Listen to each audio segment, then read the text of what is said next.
Hey guys, so today I'm going to talk to you about cognitive dissonance, and this is a really cool communication theory, but sometimes some of the concepts can be a little bit complicated, so throughout this whole thing I'm going to try and use a lot of really good examples to try and help you guys understand the theory so that you're not confused by all of the terms and stuff. So first of all, I want to start out with discussing what does it mean.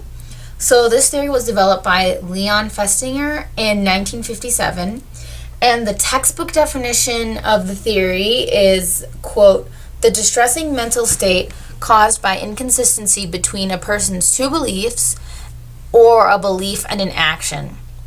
And that's found in Griffin, Ledbetter, and Sparks, 2003, page 200. So my definition is basically cognitive dissonance occurs when you're presented with new information or actions that conflict with your current beliefs or actions. You experience this distressing mental state, and you seek to either change the belief or the actions. So, Festinger states that in order to remove this cognitive dissonance, you have to either change your actions or your beliefs. And that might be kind of confusing to you guys because it's really confusing to think about, well, what is this mental state? What are these actions? How can I change them? And I have an example that I'd like to give you guys to help you try and understand it better. So when I was a freshman, I had to take Math 101 and 102. And I consider myself to be someone who does not really like math. I think I'm bad at math. I'm not a math person. And so when taking this math class, there was this concept, it was like word problems or something. And I was like, this actually isn't that bad. Like, what if I'm good at this? Maybe I like math.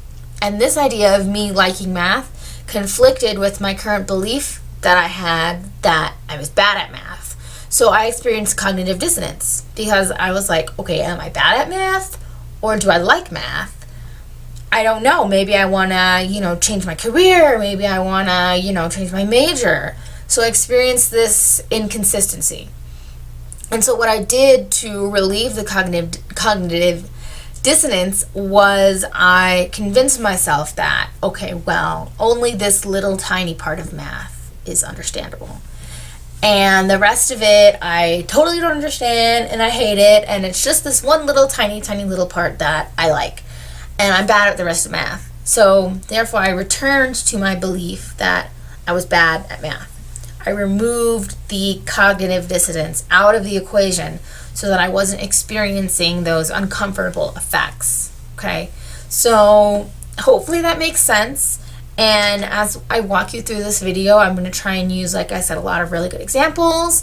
And I'm going to talk to you guys about three main concepts that Festinger has, and then three revisions that have been added on by social scientists. And I'm going to try and explain them in a way that is understandable to you and that hopefully will help you guys understand the theory as a whole. So let's get started.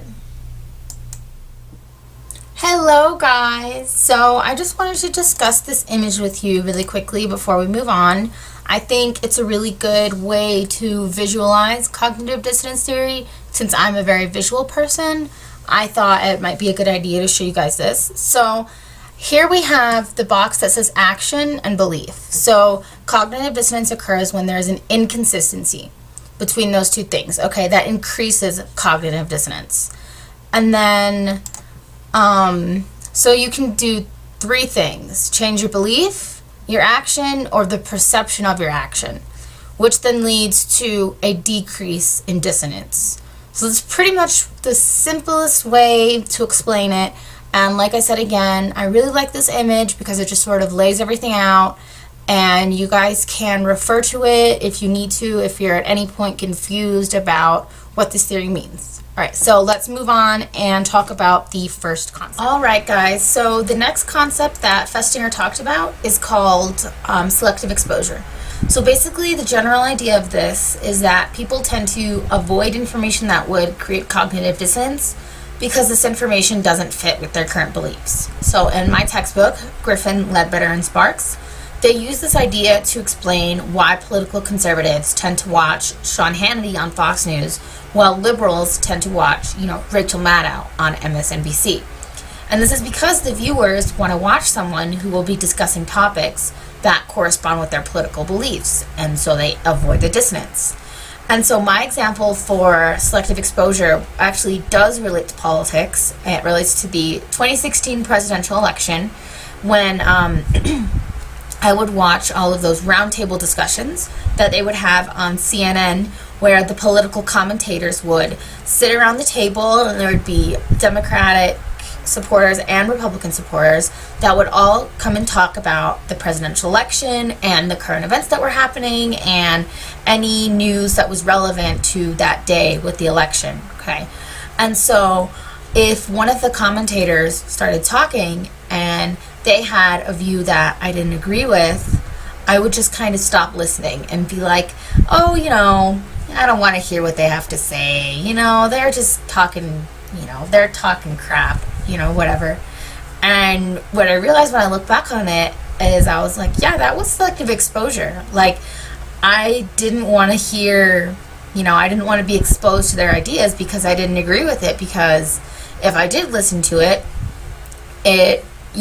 this information may have created cognitive dissonance. So essentially, that's my example. And the question that I want to pose to you guys, that's going to be on the screen right now, is there any information that you guys would consider that you utilize selective exposure?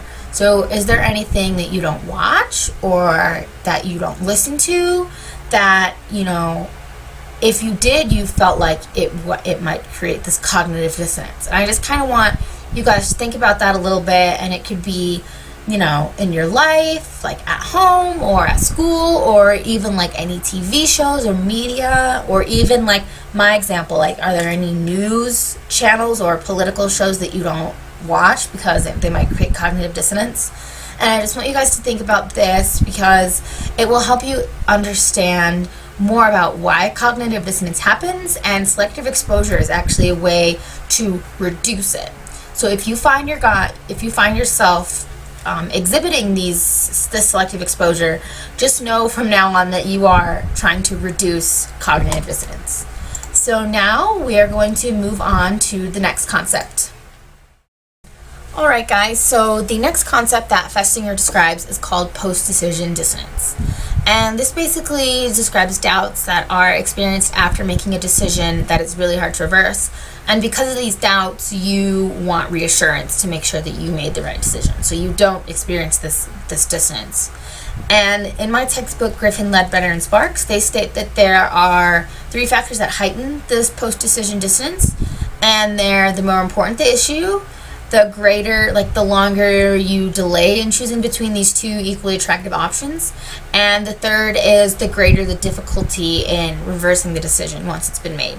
So I know you guys aren't quite in college yet, but a great example that I found for this is choosing a college, because you're going to get letters from all sorts of different colleges saying, oh, come to our school, you're a perfect candidate. And when it comes down to it, you're going to have to sit down and figure out finances and figure out, if you want to go out of state and stuff like that. So this qualifies the criteria because this issue is really important. You have a certain amount of time to apply to these colleges to figure out which one you want to go to. And it's pretty hard to reverse the decision once you've already made it. Like, once you've chosen a college that you want to go to, that's pretty much the college that you're going to stay at. And so it's really important for you guys as parents to help you out a lot and to reassure you. So once you make that decision, they need to be reassuring you and saying, you made the right choice, this is going to be great, and getting you pumped up and feeling good about your decision so that you don't have, this post-decision dissonance. And I just think that's really important for you guys, and especially pertinent because you are going to be going into college soon. And my question for you guys right now is, have you ever experienced post-decision dissonance? I know, like I said, you guys haven't really done the college thing yet, may not have bought a car, but what about if you bought a phone and you're like, oh, maybe I should have gotten the iPhone instead of the Android, you know? What kind of experiences do you have with that? And have you personally reassured yourself, or what are some ways that others have reassured you to try and dissipate that post-decision dissonance? All right, so we're going to move on to the next concept. All right, guys, so the next thing we're going to talk about is called minimal justification. And so basically, you conventionally would think that in order to change behavior, you have to change attitude. But Festinger is stating the opposite. In order to change attitude, you must first change the behavior. So he basically claims that the best way to stimulate an attitude change is to offer just enough incentive to elicit behavior. And the example that I'm going to use for this is Festinger's famous $1, $20 experiment. So basically what happened is that men from Stanford University were offered either $1 or $20 to tell a female participant that the boring experiment that they had completed was actually really fun. And so what Festinger found was the people who were offered $20 had actually received a lot of cash for that time. And so the cash was a justification for them if they didn't believe that telling like a white lie was morally acceptable. Okay, so for the people who were offered $1, there was no justification for telling a lie because the cash wasn't enough money for them to elicit that incentive, and they had this logical inconsistency that had to be explained through their internal dialogue, through talking to themselves. Festinger noted that the $1 was barely enough to induce compliance, so they had to create another justification. They changed their attitude to bring their mental thoughts in line with their behavior, therefore eliminating dissonance. So this kind of might be a little bit of a hard concept to understand because, like I said in the beginning, you would normally think that in order to change behavior, you first have to change attitude. But I hope that $1, $20 example made sense. And what I want you guys to think about is there anything, like what would be an incentive for you to change your behavior? Or what would you have done if you were in the experiment? Like, would you still have lied? I mean, it was like $180, I believe, compared to like $60 in today's. So how would you guys have reacted to this experiment? And I also kind of want you to think about, do you think that Festinger is right? Or do you prescribe to the idea that like you really need, in order to change behavior, you first have to change attitude? Okay, so now we are going to move on to talk about 3 of the revisions that have been made to this theory. And the first one that we're going to start with is is called self-consistency. So, all right, so those last three concepts that we talked about are important because they're tools that we can use to effectively manage cognitive dissonance. But the next 3 I'm going to talk about are, like I said, revisions to this theory. And throughout this part, the example that I'm going to use is of the $1, $20 theory. Since I've already explained it to you guys, I just like the 3 different revisions. They each have a different explanation as to why the men acted like they did in that study. So the first one is self-consistency. Okay, and this states that our self-concept produces cognitive dissonance. And it was introduced by Elliot Aronson, who was actually a student of Festinger's, and she thought that dissonance was caused by psychological instead of logical inconsistency. So your self-concept is how you perceive yourself. Okay, so Aronson thought that the $1, $20 experiment was an expression of self-presentation because the Stanford students thought that they were decent, truthful human beings in contrast to their deceptive behavior. And that's in my textbook, page 207. And this is important because it deviates from Festinger's idea that cognitive dissonance is caused by the introduction of information that doesn't fit with our current belief systems.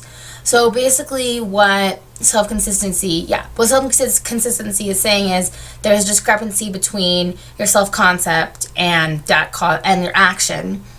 So like with the $1, $20 experiment, it was, like I said, it was like self-presentation. Like there was a conflict between the Stanford men's self-concept that they thought that they were human beings and good human beings, sorry, that they were good, decent, truthful human beings, and, you know, this action that they were doing.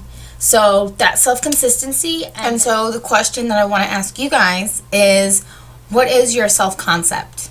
In my textbook, they describe an example of this girl who was a vegetarian and she ate meat, and they talked about how like this created cognitive dissonance because of this inconsistency. So what are some of your guys' self-concepts that you hold about yourself, like in the example of the girl who's vegetarian?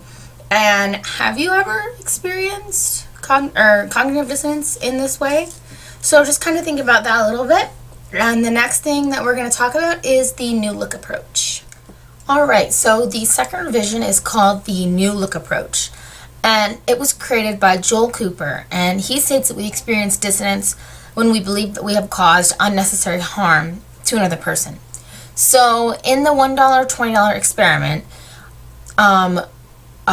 Cooper states that the men who participated in it knew that they were tricking the other participants into thinking the experiment would be fun, but they did it anyway, which is why they experienced cognitive dissonance. And so my question for you guys is, I want to know if this has ever happened to you. Like, have you ever had an experience where you have caused unnecessary harm to another person? Like, you try and do something good, but you just end up like hurting the person in the end and you didn't really mean to. And did you experience cognitive dissonance when this happened? So just think about that for a bit, and we'll move on to the final revision of cognitive dissonance. So the final revision is called self-affirmation, and it was offered by Claude Steele to explain why dissonance reduction occurs. So essentially, according to my textbooks, quote, some fortunate people can call up a host of positive thoughts about themselves that will blot out a concern for restoring consistency. So Steele thinks that most people are motivated to maintain this overall self-image of moral adequacy. So basically, people with higher self-esteem are more likely to see an unethical event that they partake in as small compared to all of the positive achievements that they've completed over their lifetime. So in the $1, $20 experiment, even if the men lied to the fellow students, they would recall all the positive things they've done to outweigh the negative of lying. Like, they might say, oh, well, I'm a great football player, or I get A+ grades, or I volunteer at my community center, or something. And that, for them, that outweighs the negative. So higher self-confidence can be used to dissipate cognitive dissonance because you remind yourself of all the good that outweighs the bad that you're doing. So my question to you guys is, how would you rate your self-confidence? And what are some positive thoughts that you guys could think of if you were partaking in self-affirmation? Alright guys, so I am just going to do one final example in the form of a comic strip in order to just demonstrate the theory as a whole, and then I will be saying goodbye to you guys. Alright, so let's look at the comic strip. So the last thing that I want to go over with you guys before I say goodbye is this Dilbert comic strip. And I'm just going to go through it with you guys panel by panel just to read it out so you guys can really hear what it says. So the first one is, why should I hire you as my consultant? And he says, I'll use my special process of cognitive dissonance to improve employee morale. And the boss asks, how does it work? And he says, when people are in an absurd situation, their minds rationalize it by inventing a comfortable illusion. And the boss says, okay, go do it. And so he goes and says to the worker, isn't it strange that you have this dead-end job when you're twice as smart as your boss? The hours are long, the pay's mediocre, nobody respects your contributions, and yet you freely choose to work here. And the employee says, it's absurd. No, wait, there must be a reason. I must work here because I love the work. And now as he's walking away, he says, next, and the employee is thinking, I love this job. So that was an act of persuasion, essentially, which is a practical application of cognitive dissonance and how you guys can use it in communication in your own lives. So in this comic, Dilbert, I guess, the dog, he is trying to convince the worker that, that he likes working there. And he gives him all these negative thoughts that are in reality true. Like, it's true for him that the hours are long, the pay is mediocre, no one respects him, and he doesn't want to rationalize and accept this idea. So he creates a different belief, and his belief is that, there must be a reason I work here, and, it's because I love the work. So, guys, thank you so much for watching this whole video on cognitive dissonance, and I really hope that you guys learned a lot, and that all of the examples that I provided helped you, and I hope you guys have fun learning about all the rest of the stuff that you're going to learn in high school, and good luck with everything, and I'll see you next time. Bye.